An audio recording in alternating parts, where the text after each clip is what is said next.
অবশেষে সরকারি চাকরিতে প্রবেশের বয়সসীমা ৫ বছর বাড়ছে। সরকারি চাকরিতে প্রবেশের বয়সসীমা বাড়ানো হতে পারে বলে জানা গেছে। সরকারি চাকরিতে প্রবেশের বয়সসীমা ৩৫ বছর করার সম্ভাবনা রয়েছে। এছাড়া সরকারি চাকরি থেকে অবসরের সময়সীমাও বাড়ানো হচ্ছে। অবসরের বয়স কমপক্ষে ৩ বছর বাড়িয়ে ৬২ বছর করা হতে পারে। বর্তমানে অবসরের বয়সসীমা ৫৯ বছর, আর মুক্তিযোদ্ধা কর্মচারীদের অবসরের সীমা হচ্ছে ৬০ বছর। বৃহস্পতিবার এ বিষয়ে জনপ্রশাসন মন্ত্রণালয়ে একটি বৈঠক অনুষ্ঠিত হয়েছে। অর্থমন্ত্রী আবুল মাল আব্দুল মুহিত প্রধানমন্ত্রী শেখ হাসিনার কাছে সরকারি চাকরি থেকে অবসরে যাওয়ার বয়সসীমা বাড়ানোর বিষয়ে পদক্ষেপ নিতে অনুরোধ করে নোট দেওয়ায় নতুন করে জনপ্রশাসন মন্ত্রণালয় নড়ে চড়ে বসেছে।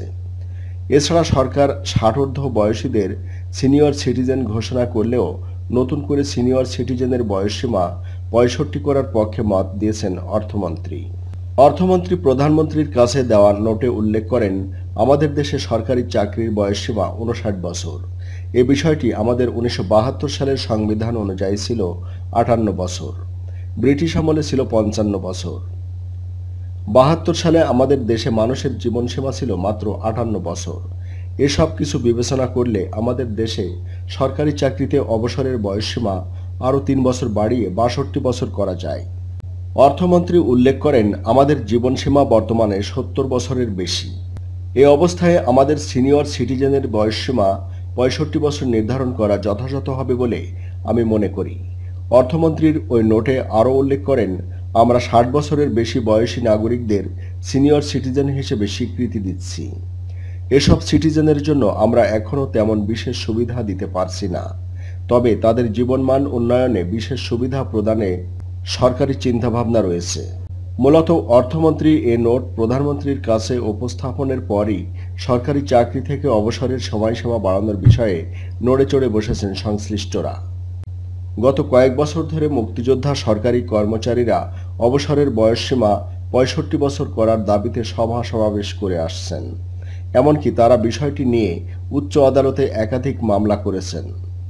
আদালতের নির্দেশনা অনুসারে মুক্তিযোদ্ধা সরকারি কর্মচারীদের অবসরের সময়সীমা ৬২ করার প্রস্তাব মন্ত্রিসভায় উত্থাপন করা হলে তা সর্বসম্মতিক্রমে বাতিল হয়েছে। তারপরও মুক্তিযোদ্ধাদের বিভিন্ন সংগঠন সরকারি চাকরি থেকে অবসরের বয়সসীমা বাড়ানোর দাবিতে সরব রয়েছে।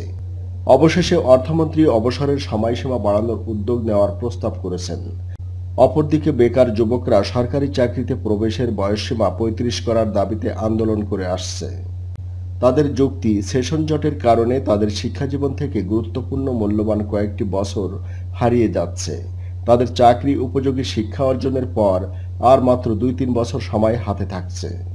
এ সময়ের মধ্যে প্রতিযোগিতামূলক পরীক্ষার প্রস্তুতি নিয়ে চাকরি পাওয়া অসম্ভব।